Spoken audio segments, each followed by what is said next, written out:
وأما تلقيبه السلفيين بالسلفيين فأنا أوافقه على ذلك أيضا.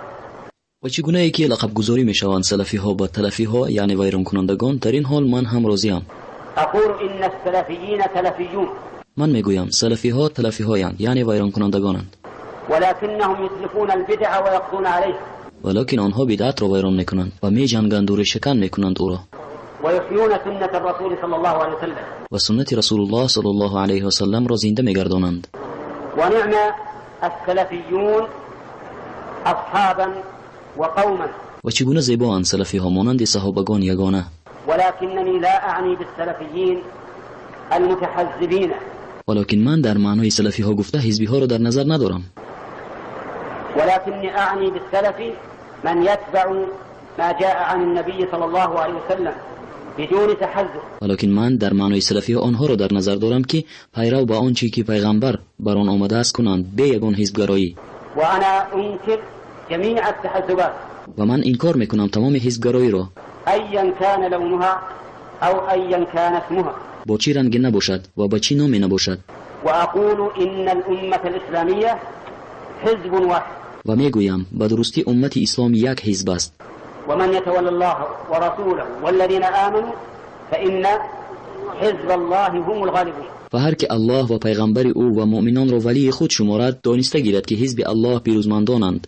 فحزب الله هم المتمسكون بشريعة الله تعالى ظاهرا وباطنا.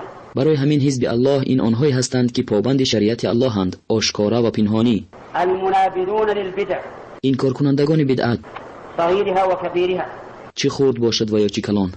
الذين لا يقدمون قول أحد على قول الله ورسوله. آنهایی که سخن کسی را از سخن الله و پیغمبر بالا نمی‌دانند. الذين لا يتقدمون بين يدي الله. آنهایی که سربلندی نمی‌کنند در نزد الله. ولا يجهرون على رسول الله صلى الله عليه وسلم بالقول. و آواز خود را در نزد رسول الله صلی الله علیه و سلم بلند نمی‌کنند.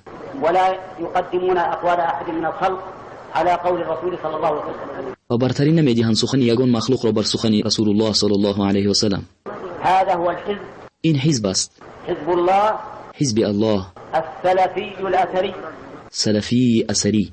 الذي يجب أن ننضم كلنا إليه. همانی که واجب است هممون شامل شویم بر آن.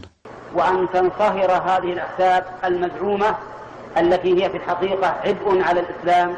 و پاکسازی کنیم مانند به نام حزب ها را، آنهایی که در حقیقت بار زیادی اند در اسلام. أن تنصهر كلها في هذه البوتقة. تمام آنها باید در همین یک ظرف در هم ریزند. بوتقة حزب الله عز وجل. و این هم حزب الله است عز وجل. ولست أعني بحزب الله إلا من كانوا على طريقة أهل السنة والجماعة. در نظر ندارم حزب الله گفته چیزی را مگر آنهایی که در راه اهل سنت و جماعت باشند. و اما من عداهم فليسوا من حزب الله وان تسموا بحزب الله. هر کس مخالف این است از حزب الله نیست اگرچه به حزب الله نامگذاری شده باشد.